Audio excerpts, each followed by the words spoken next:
नमस्कार, स्वागत है आपका लॉर्ड इंडिया टेलीविजन पर। लेकर आया हूं आपका अपना कार्यक्रम पॉलिटिकल यूअर्स अशोक वानखेड़े। आज रविवार है, रविवार के दिन पॉलिटिकल यूअर्स नहीं होता, लेकिन फिर भी मुझे आना पड़ा क्योंकि मुझे लगा कि ये मेरी जवाबदेही है लाउड इंडिया टेलीविजन के तमाम दर्शकों के लिए कि जो कांग्रेस पार्टी में घमासान चल रहा है। कल सीडब्ल्यूसी की मीटिंग है। सीडब्ल्यूसी की मीटिंग पोस्टपोन होने की वजह से जो एक बहुत बड़ा खबरों का एक जंजाल फैला गया, तो मुझे लगा कि ये जो डिस्टॉर्ट करके यानी जो झूठी खबरें फैलाई जा रही है या जो खबरें रोपी जा रही है, प्लांटेशन ऑफ द न्यूज जिसको कहते हैं। क्योंकि मैंने पहले ही कहा कि हमारे यहाँ खान मार्केट गैंग है दिल्ली में, जो वो पत्रकार है जो सोचते हैं कि देश वही चलाते हैं और पार्टियां भी वही चलाते हैं। नरेंद्र मोदी जी ने बहुत पहले उनको समझ लिया था और उन्होंने उन्होंने दिया हुआ नाम है ये खान मार्केट गैंग, कि जो सरकार को हमेशा घेरते रहते हैं। वैसे ही यही खान मार्केट गैंग कांग्रेस को भी ये तय करना चाहती है कि कांग्रेस में क्या हो न क्या नहीं हो। इस वजह से लगातार ये खबरें आ रही है। खबरें क्या है, कांग्रेस में क्या होने जा रहा है, ये तमाम लोग, क्योंकि कांग्रेस भले ही सत्ता में नहीं हो, 3-4 राज्य में ही सत्ता में हो, लेकिन इस देश में विपक्ष में सबसे बड़ी पार्टी है, बाकी सारी क्षेत्रीय दल है। इसलिए तमाम दर्शकों के लिए आज रविवार होते हुए भी मैं आपको तकलीफ दे रहा हूं और कुछ सच्चाई आपके सामने बयान करने का प्रयास कर रहा हूं। खबर यह है कि करीब करीब 26 लोगों ने, और बताया जाता है कि पूर्व इतने मुख्यमंत्री है, ये है वो है, उसमें इतने एमपीज है, इन लोगों ने एक पत्र लिखा सोनिया गांधी को और उसमें कहा कि पार्टी में ठीक नहीं चल रहा है, पार्टी में ऊपर से नीचे तक बदलाव की जरूरत है। पार्टी को पार्टी का नेतृत्व युवाओं को लुभाने में असफल रहा है क्योंकि नरेंद्र मोदी के पक्ष में युवाओं ने मतदान किया। यह सीधा हमला राहुल गांधी पे है कि राहुल गांधी असफल हुए हैं, इसलिए कोई गांधी परिवार के बाहर का आदमी, ये कहा नहीं पत्र में, लेकिन पत्र का टोन ये है। लेकिन पत्र लिखने वाले कौन है, यदि आप हम देखें तो ये हास्यास्पद स्थिति है। जो 3 महीना 13 में वो बता रहे हैं कांग्रेस पार्टी के आला कमान को कि पार्टी कैसी चलानी चाहिए, और जो उनके भरोसे पार्टी है, जिनका जमीन पे कुछ वजन है, पकड़ है, जनमानस में जिनकी छवि है, वो तमाम लोग आज भी सोनिया गांधी और राहुल गांधी के पक्ष में है।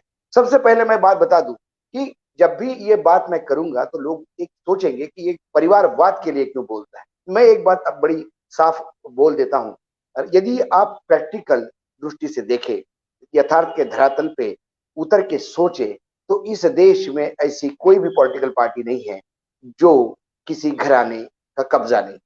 सारे क्षेत्रीय दल हमारे देश के किसी ना किसी घर किसी परिवार के हैं या किसी एक व्यक्ति विशेष के वजह से चल रहे हैं। यदि ममता बनर्जी कलकत्ता बंगाल में है या नीतीश कुमार बिहार में है, तो वो उनकी व्यक्तिगत छवि है जिसकी वजह से वो पार्टी चल रही है।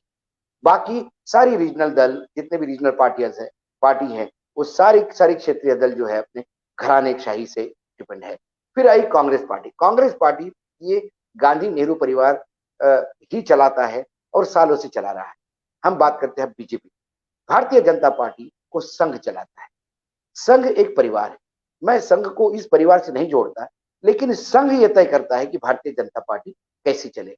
ये भले ही कहे भारतीय जनता पार्टी का हमारा कोई संघ से लेना देना नहीं, और संघ बार बार अपने आप को सांस्कृतिक संगठन कहता है। ठीक है, संघ की बहुत सारी गतिविधियां ऐसी भी है जिसे सांस्कृतिक कहा जाता है, लेकिन ऑर्गेनाइजिंग सेक्रेटरी जो सबसे बड़ा पद होता है संगठन में भारतीय जनता पार्टी का, वो हमेशा संघ से नियुक्त होता है। हमने कई बार देखा, जब भी पार्टी में कोई बदलाव होना होता है, तो हमारे चाहे प्रधानमंत्री हो, चाहे पार्टी के अध्यक्ष हो, चाहे पार्टी की पूरी बाकी कार्य ये बड़े अधिकारी नेता हो, वो तमाम नेता संघ चालक से मिलने जाते हैं या संघ से लगातार बातचीत करते हैं। संघ और भारतीय जनता पार्टी के बीच में ये एक समन्वय चलते रहता है। संघ 100 साल आगे का एजेंडा लेके चलता है, लेकिन डे टू डे काम के लिए भारतीय जनता पार्टी अपना काम करती है। ये भारतीय जनता पार्टी का संरचना है। यही हाल कांग्रेस का है। कांग्रेस के पास कैडर नहीं है, लेकिन गांधी परिवार, गांधी नेहरू परिवार एक सीमेंटिंग फैक्टर है जिसने पार्टी को बांध के रखा। कई बार विद्रोह हुआ, कई लोगों ने अलग अलग पार्टियां खोली, लेकिन उनमें से ज्यादा लोगों को सक्सेस नहीं मिली। वैसे देखा जाए तो जितने भी क्षेत्रीय दल है वो कहीं ना कहीं कांग्रेस से ही निकले हुए हैं, लेकिन उसी क्षेत्र के तक ये रहे। जिन लोगों ने बड़े लेवल पे जाने का प्रयास किया, वो अर्जुन तिवारी कांग्रेस आप देखते हैं उसका क्या हाशिया हुआ। कई लोगों ने पार्टी निकाली, प्रणव दा जो अभी हॉस्पिटल में ट्रीटमेंट ले रहे हैं, हम कामना करते जल्दी ठीक हो जाए। उन्होंने भी एक जमाने में जब मोह भंग हो गया पार्टी से, उन्होंने भी अपनी एक पार्टी खोली थी। ममता बनर्जी कुछ हद तक अपनी सत्ता संभाले हुए है। महाराष्ट्र में शरद पवार कई बार आए, कई बार गए, और शरद पवार के बारे में तो मैं कहूंगा कि वो कहाँ होते हैं वो उनको भी नहीं पता होता है। लेकिन शरद पवार भी कभी 70 से आगे एमएलए जुटा नहीं पाए। ये उनकी भी एक स्थिति है। दक्षिण में सारा सिनेमा का राज चलता है, और दक्षिण में ज्यादातर दक्षिणी अस्मिता, राज्य की अस्मिता के वजह से आंध्र, तेलंगाना, केरला, कर्नाटक, तमिलनाडु, यह तमाम आपको वो क्षेत्र दल मिलेंगे। फिर कांग्रेस में आते हैं तो कांग्रेस में ये बात तय है कि गांधी नेहरू परिवार के सिवा कांग्रेस चल नहीं सकती। ये एक्सेप्ट करना पड़ेगा, चाहे गलत हो या सही हो। लेकिन जो है उसे एक्सेप्ट करने में कोई गलती नहीं है। रही बात ये जो तमाम लोग हैं जो कहते हैं कि ऊपर से नीचे तक पार्टी को बदलाव चाहिए, और ये कहते हैं कि ये पार्टी के प्रति बहुत परेशान है, पार्टी को लेके बहुत चिंतित है। अब उन लोगों में जो 26 लोगों के नाम मार्केट में उछल के आए हैं, जो अखबारों में छपे हैं, गुलाम नबी आजाद, गुलाम नबी आजाद को पार्टी ने इतना दिया वो सोच भी नहीं सकते। गुलाम नबी आजाद महाराष्ट्र से चुनाव लड़ के लाए थे, राज्यसभा में लाए, उनको मुख्यमंत्री पद दिया। वैसा देखा जाए तो गुलाम नबी आजाद ये चेंबर पॉलिटिशियन रहे हैं, जमीन से कब जुड़े हैं और इनका ऐसा कौन सा जनाधार था ये उन्हें भी नहीं पता।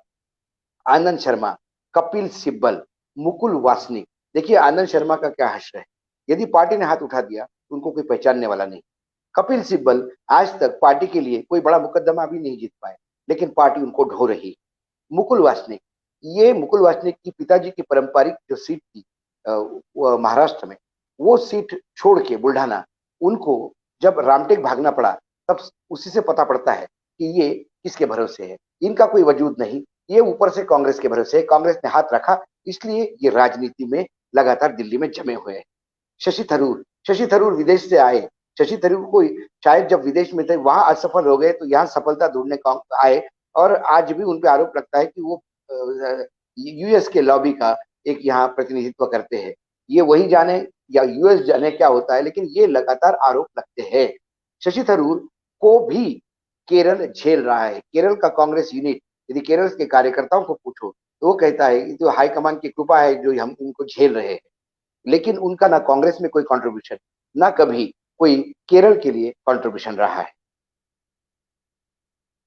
उसके बाद राजेंद्र कौर भट्टन, क्योंकि वो वहां हाशिए पे है पंजाब में, इसलिए यहाँ अब वो आवाज निकल रही है। मनीष तिवारी, मनीष तिवारी को क्या नहीं दिया पार्टी ने। अब मनीष तिवारी बहुत चिंतित है। मनीष तिवारी पार्टी के लिए नहीं चिंतित है, वो अपने लिए चिंतित है। उनका दुख ना ये है कि उनको अभी तक मीडिया डिपार्टमेंट नहीं मिला। उनको उनका दुख ना ये है कि अभी तक रंजीत सुरजेवाला ये आपस में जो टकराते हैं, इनके टकराव का नतीजा ये है कि अब इनको लगता है कि पार्टी में बड़े चेंजेस होने चाहिए। जतिन प्रसाद, जतिन प्रसाद का कंट्रीब्यूशन क्या है? अब उन्होंने ब्राह्मण मंच वगैरह खोला है, लेकिन वो भी फेस पे सिटर है, कभी इधर रहते हैं कभी उधर रहते हैं। उनको ये नहीं पता पड़ता कि हम जाओ का, किसी के भी कहने में आने वाले ये जतिन प्रसाद है। राज बब्बर, राज बब्बर समाजवादी पार्टी से कांग्रेस में, क्योंकि वहां से लताड़े गए तो कांग्रेस में उन्होंने पनाह ली। अब जो आपके यहाँ शरणार्थी आया, अब वो आपको बताने लगा है कि पार्टी कैसी चलेगी। पृथ्वीराज चौहान, पृथ्वीराज चौहान वो शख्स है, ईमानदार है, लेकिन पृथ्वीराज चौहान तो कराड़ में भी पार्टी के सिवा जीत नहीं सकते। उनके पास कोई जनाधार नहीं। इस बार सभी ने कहा था, शरद पवार ने भी कहा था कि आप सातारा जिले से है, आप सातारा का लोकसभा लड़ाई लड़िए, महाराज छत्रपति महाराज के सामने लड़िए, लेकिन उनकी इतनी हिम्मत नहीं। ऐसे भगोड़े नेता भी अब बताएंगे कि पार्टी चलेगी कैसे। विवेक तनखा, विवेक तनखा एक वकील है, ये लॉबिस्ट है, ये अपनी लॉबी करते हैं, और इसी के तहत यदि आम कांग्रेसी को पूछे विवेक तनखा का कांग्रेस में कंट्रीब्यूशन क्या है, यदि ड्राफ्ट बनाना और कोई लीगल ओपिनियन देना, इसके लिए सैकड़ों वकील मिलते हैं जिनको आप मुंह पे पैसे फेंक के उनसे आप ओपिनियन ले सकते हो। लेकिन ये वो लोग हैं कि जो जमीन पे तो कुछ नहीं करते, ज्ञान देने में सबसे आगे रहते हैं। पीजे कुरियन, ये पीजे कुरियन फुका हुआ कार्ड, अब इसको कोई मतलब नहीं है, लेकिन अभी रिटायरमेंट के मोड में बिल्कुल नहीं है। मिलिंद देवरा, मिलिंद देवरा को जो देवरा परिवार की विरासत है उसको संभाल। मिलिंद देवरा को ये गुमान हो गया था कि राहुल गांधी के कंधे पे हाथ रखने से वो शायद राहुल से बड़े हो गए। यही कारण है कि मुंबई के अध्यक्ष होते समय भी ना मुंबई में कुछ चमत्कार करवा पाए, और उनको बार बार अपना जो कारपोरेट हाउस है, जो अपने पूरा पूरा साम्राज्य है, उसको संभालने में उनको कहीं ना कहीं कांग्रेस में रहते हुए दिक्कत होती है, इसीलिए उनका मोदी प्रेम कई बार उमड़ आ चुका है। तो वो यदि लेटर लिखते हैं तो कोई बड़ी बात नहीं। रेणुका चौधरी अब ये दिमाग में बोझ देना पड़ता है कि है कहाँ मैडम। राजीव गांधी के समय बड़ी एक्टिव थी, वो कई चीजों के लिए जानी जाती, लेकिन अब तेलंगाना और उस आंध्र प्रदेश के मतलब दक्षिण के राजनीति में बिल्कुल हाशिए पे है। बस जो लोगों को कई जगह नहीं है, वो पत्र में साइन करने के लिए अपनी जगह ढूंढ रहे थे। वीरप्पन मोइली आज कर्नाटक में ना उनका कोई महत्व है, ना कोई उनका वजूद बचा है। अजय सिंह, ये हिमाचल के, इनके भी ऐसी, ये अरविंद सिंह लवली ये बीजेपी में गए, वहां से भगाए गए तो वापस कांग्रेस में आए।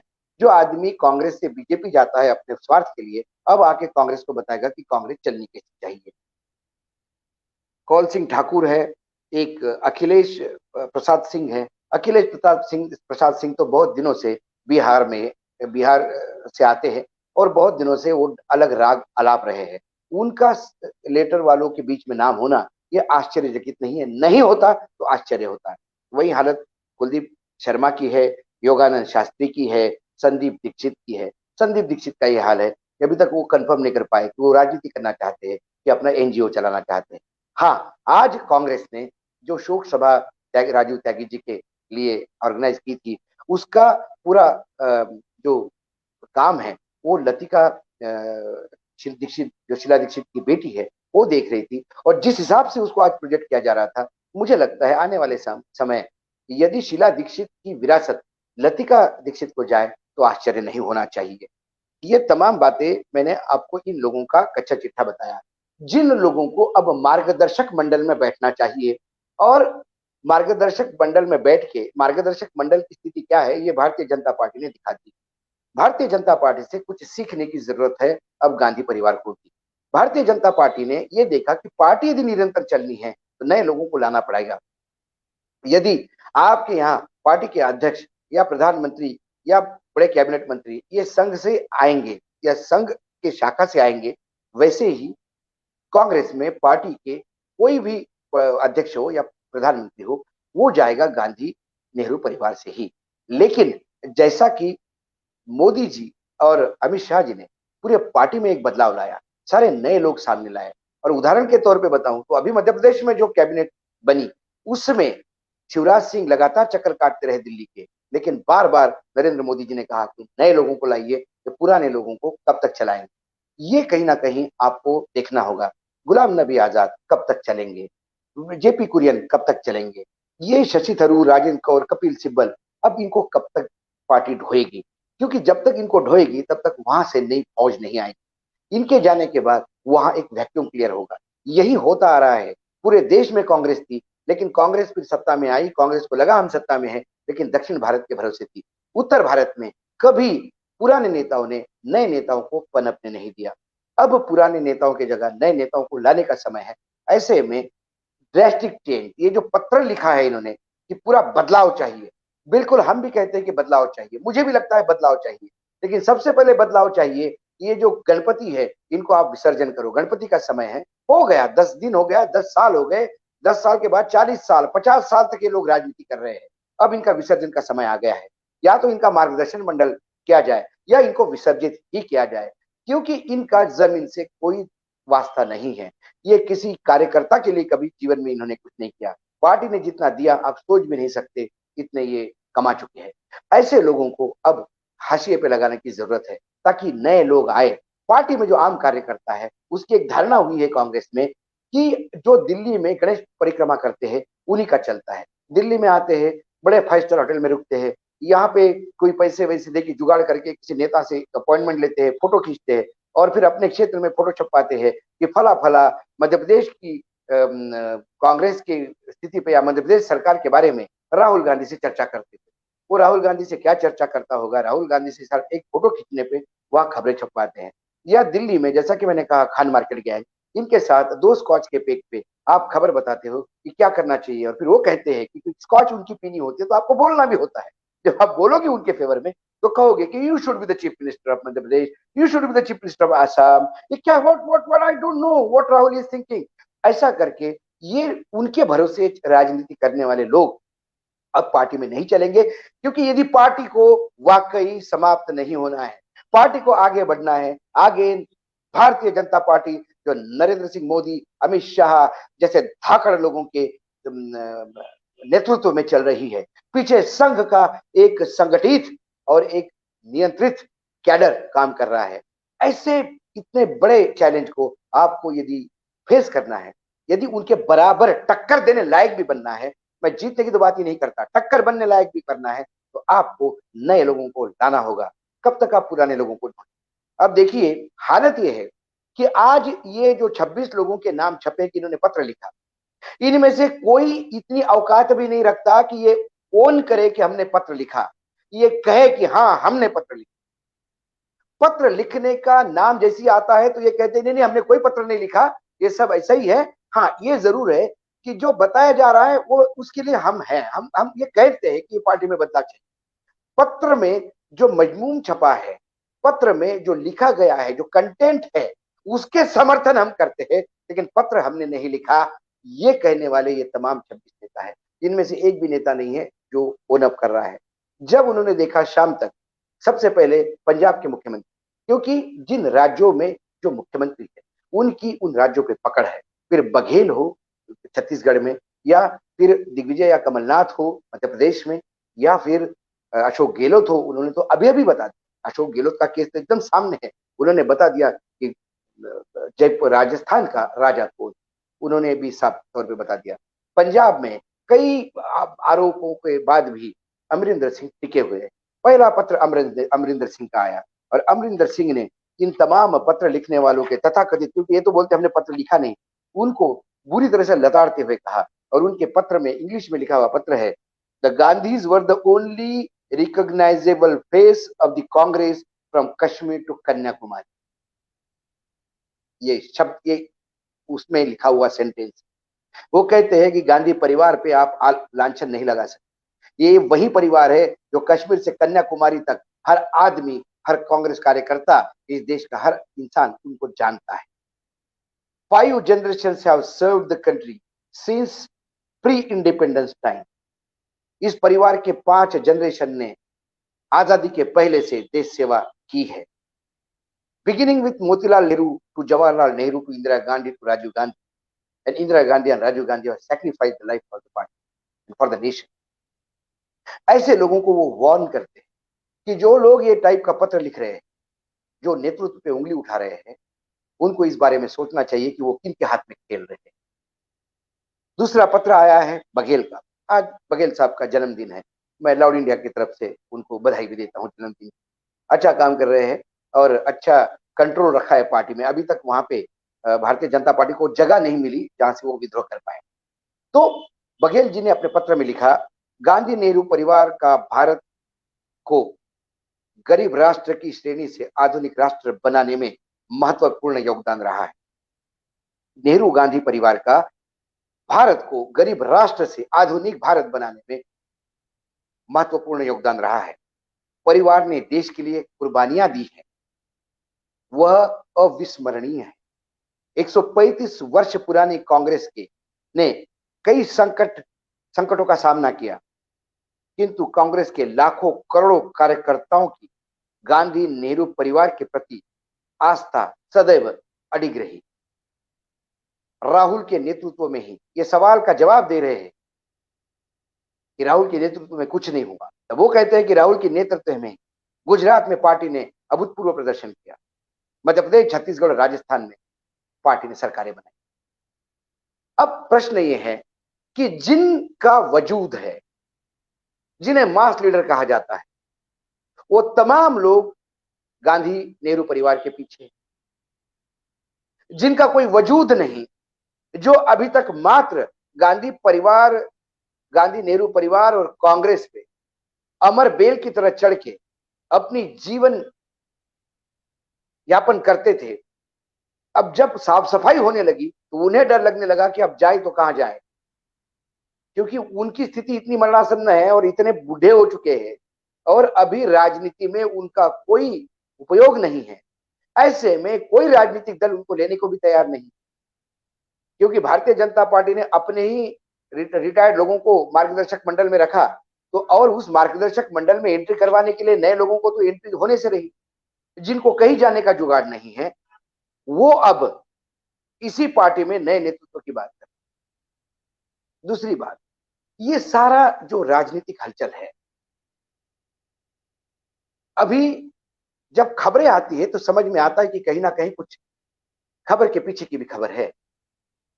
और खबर के पीछे की खबर यह है कि अभी ये बोला जा रहा है कि आनंद शर्मा, गुलाम नबी आजाद, इन्होंने एक गुट बना के ये प्रेशर बनाने का प्रयास किया। लेकिन इसके पीछे असली रिंग मास्टर कौन? इस देश में कांग्रेस में रिंग मास्टर एक ही,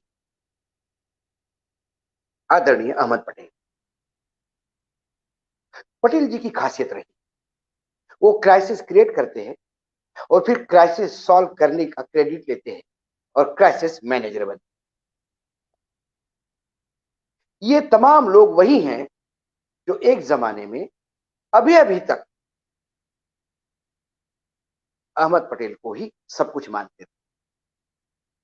कल आश्चर्य नहीं होगा कि अहमद पटेल गांधी नेहरू परिवार का साथ लेते हुए इन सबको लताड़े, लेकिन वो टेम्पररी फेज होगा। उसके बाद धीरे से प्रयास होगा कि इनकी फिर से एंट्री हो। ये राजनीति। अब एक गांधी नेहरू परिवार घराने को देखना है, प्रियंका गांधी ने राहुल गांधी और सोनिया गांधी को देखना है। सोनिया जी की तबीयत ठीक नहीं, अब ये भाई बहन को देखना है, माता के साथ डिस्कस करके देखना है कि करना क्या है। टेक्निकली देखा जाए तो राहुल गांधी का इस्तीफा अभी तक सैंक्शन नहीं हुआ। इंटरिम अध्यक्ष है सोनिया गांधी जी। राहुल गांधी का इस्तीफा सैंक्शन होते से ही सीडब्ल्यूसी भंग हो जाती और जो ऑर्गेनाइजिंग सेक्रेटरी है वेणुगोपाल, इनके हाथ में ताकत आ जाती है कि नए चुनाव करे सीडब्ल्यूसी। नहीं फिर तो कांग्रेस एआईसीसी बुलानी पड़ेगी, फिर डेलीगेट्स होंगे और फिर लंबा प्रोसेस है। उसमें कांग्रेस का अध्यक्ष चुना जाएगा, फिर कार्यकारिणी चुनी जाएगी, उसमें अध्यक्ष अपने 10 लोग नॉमिनेट करेगा। यह लंबा प्रोसेस है। कोरोना के संकट में यह लंबा प्रोसेस होगा। क्या सोनिया को एक्सटेंशन मिलेगा या सोनिया जी कुछ एक्सटेंशन करके, जैसा कि मैं बार बार कह रहा हूं, जो मुझे लग रहा है कि नवरात्र के समय राहुल गांधी फिर से अध्यक्ष पद लेंगे और इन तमाम फेंस सिटर को, ये जो तथाकथित जो अभी जिन्होंने बहुत भोगा है, कांग्रेस ने सत्ता नहीं भोगी, इन 26 लोगों ने सत्ता भोगी। इन्होंने कांग्रेस का भला नहीं किया, इन 26 लोगों ने अपना भला कर दिया। आज वो कहीं नहीं है। ऐसे में इन्हें घर भेजना जरूरी होगा, इनका विसर्जन करना जरूरी होगा, या ऑर्नामेंटल के नाम पे कुछ चेहरे संभल के रखने होंगे।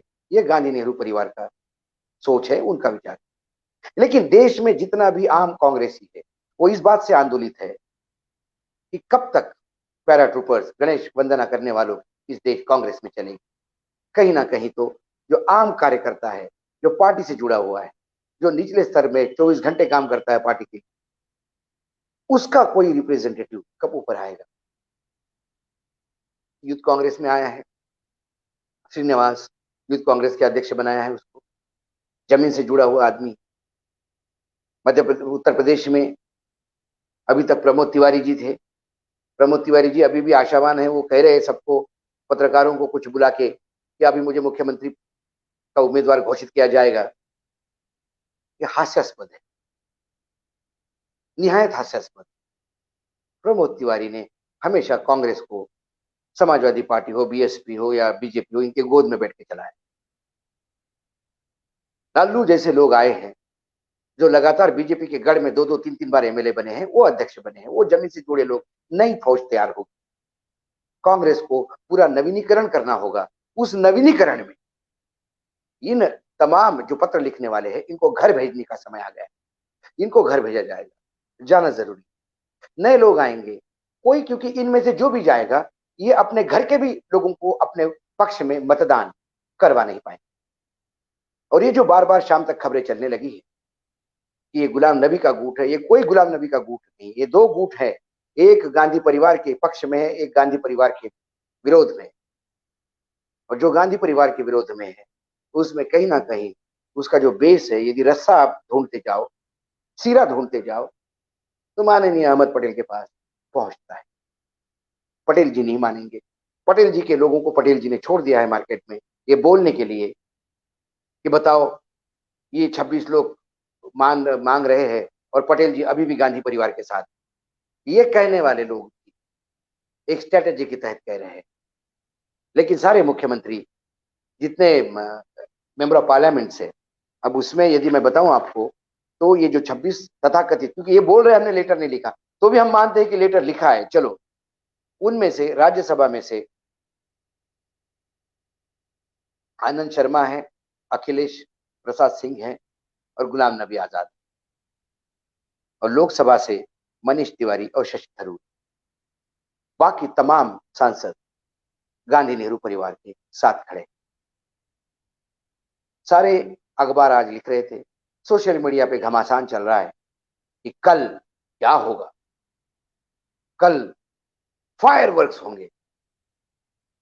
जहां तक मैंने कांग्रेस को देखा और समझा है, कल कोई फायरवर्क्स नहीं होंगे। जो पत्र लिखने वाले लोग पत्र लिखा करके एक्सेप्ट करने को तैयार नहीं है, वो क्या सीडब्ल्यूसी में गांधी परिवार के सामने मुंह खोलेंगे? और यदि उन्होंने मुंह खोला तो उसका जवाब देने के लिए गांधी, ये जो तमाम नेहरू, जो राहुल ब्रिगेड है, ये भी खड़ी हुई। और नई ब्रिगेड की बात कर रहा हूं, नया यूनिट, क्योंकि पुरानी ब्रिगेड तो खत्म हो गई, वो कांग्रेस पे ही भारी पड़ी, राहुल पे ही भारी पड़ी। तो ये तमाम लोग हैं और कुछ फेंस सीटर है, जैसे रणदीप सिंह सुरजेवाला, वो देख रहे कि किधर पलटी बचता है, उधर वो चलेंगे। जैसे ही अमरिंदर सिंह और बघेल के पत्र आए और जैसे जैसे गांधी नेहरू परिवार के साथ जमीन से जुड़े हुए लोग जुड़ने लगे, तुरंत सुरजेवाला ने भी नेहरू अपना जो प्रेम है वो राहुल गांधी के प्रति दर्शाना शुरू कर दिया। एक बड़ी अचरज की बात, राजदीप सरदेसाई बड़े पत्रकार हैं, उन्होंने एक बीच में ही खबर चला के बहुत बड़ी गलती की थी कि राष्ट्रपति का प्रणब मुखर्जी नहीं रहे। उसके बाद बहुत ट्रोल हुए, सभी ने उनको भला बुरा कहा, लेकिन आज फिर उन्होंने ट्विटर पे एक कंफर्म खबर कि सोनिया गांधी ने अंतरिम अध्यक्ष पद से इस्तीफा दे दिया। ये खबर का हश्र भी मुझे लगता है प्रणव दा की खबर के जैसा ही होगा, कि कहीं ना कहीं मैंने जब आपको कहा आज रविवार होने के बाद भी मैं दर्शकों के सामने सिर्फ इसलिए आया कि इन तमाम गलत खबरों में से मैं वास्तविकता दर्शाऊं। कल कुछ शांत होगा, सब राहुल राहुल कहेंगे, कहेंगे राहुल को आना है, राहुल को आना है, राहुल जी समय मांगेंगे, कुछ सोनिया जी का एक्सटेंशन, समय एक्सटेंशन हो जाएगा, नवरात्र तक लोग आए। लेकिन इसमें लोग बहुत एक्सपोज हो गए, इसमें कई लोगों की लॉटरी भी लगती नजर आ रही। सलमान खुर्शीद जो बेचारे कहीं नहीं थे, राजनीतिक बिल्कुल शून्यता पे पहुंच गए थे, उन्होंने एकदम राहुल का झंडा बुलंद करने का प्रयास शुरू किया। वो भी दिखाने लगे हैं कि मैं परिवार के साथ, तो कहीं ना कहीं कुछ आगे पीछे मिलेगा। लेकिन अब ये इलेक्टोरल पॉलिटिक्स है, या चुनाव जीतने वाले लोगों को साथ में रखना होगा, या उन लोगों को रखना होगा जो इस बात को माने, जैसा कि अमरिंदर सिंह ने कहा कि कोई एक हार से या दो हार से किसी के नेतृत्व पे उंगली नहीं उठाई जाती। और बघेल ने कहा, किस हार की बात करते हो कि जब गुजरात में बीजेपी को 99 पे रोका और मध्य प्रदेश, छत्तीसगढ़, राजस्थान पे जब सत्ता में सत्ता स्थापन की, तो उसको आप अपयश कैसा कहेंगे? ये दोनों पत्र कहीं ना कहीं इन तमाम 26 लोगों के पत्र का जवाब है। पत्र तो अभी मध्य प्रदेश से कमलनाथ भी लिखेंगे, पत्र तो अभी अशोक चौहान भी लिखेंगे, पत्र तो कई लिखेंगे, पत्र कई आएंगे। लेकिन जिन्होंने पत्र लिखा उन्होंने पत्र मार्केट में रिलीज किया, जिन्होंने गांधी परिवार के फेवर में पत्र लिखा उन्होंने डंकी की चोट पे कहा कि ये पत्र है, ये आपके सामने है। लेकिन जिन 26 लोगों ने खबरें फैलाई, खबरें प्लांट की कि हमने पत्र लिखा और अखबारों में हेडलाइंस बनवाई, वो आज भी मानने को तैयार नहीं है कि उन्होंने पत्र लिखा। जो आदमी पत्र लिखने की जिम्मेदारी लेने को तैयार नहीं है, वो सीडब्ल्यूसी में क्या मुंह खोलेंगे? देखते हैं कल क्या होता है। मेरा आकलन है सीडब्ल्यूसी शांत होगी, कुछ नहीं होगा। राहुल बाबा को फिर से रिक्वेस्ट करनी होगी, लेकिन राहुल जी को भी ये देखना होगा कि राहुल राहुल कब तक लोग करते रहे। ज्यादा पेशेंस किसी में नहीं होता है, क्योंकि हर रोज, हर दिन, हर मिनट आप कुछ ना कुछ खो रहे हैं, क्योंकि सामने भारतीय जनता पार्टी है, जहां 24 घंटे एक मंथन चलता है कि चुनाव कहाँ है, बाई इलेक्शन कहाँ है, जहां नहीं है, जहां हमारी सरकारें नहीं है, हम सत्ता में कैसे आए। और वो गलत भी नहीं। कम से कम भारतीय जनता पार्टी से यदि लोहा लेना है तो वो मरगट आपको हटानी होगी, आपको सारी धूल झड़कनी होगी, आपको एक नए रूप में आना होगा, तो ही आप बराबर कर सकते हैं। रही कांग्रेस की अंदरूनी बात, गांधी नेहरू परिवार को मुझे तो नहीं लगता कोई चैलेंज देने की स्थिति में है, क्योंकि अमरिंदर सिंह यदि कहते, बघेल कहते, अशोक गहलोत कहते, ये कमलनाथ कहते तो लगता, या फिर अशोक चौहान कहते लगता। ये वो लोग हैं, कम से कम कमलनाथ और अशोक चौहान तो अपना चुनाव जीत के आए लोकसभा में। कम से कम उनको बोलने का अधिकार है कि जो जीत के आए। सातों को भी अशोक चौहान ने जिताया। ये गलत फहमी है लोगों की कि सातों अपने भरोसे जीते, अशोक चौहान ने सातों की सीट निकाली।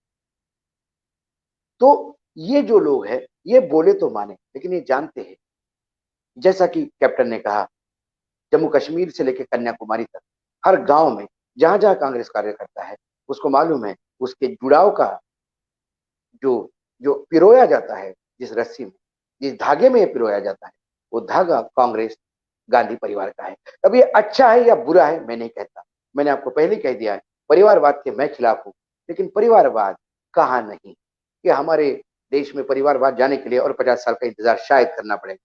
शायद तब बीजेपी भी संघ परिवार थे, शायद अलग हो। ये आने वाला समय बताएगा हम रहे न रहे।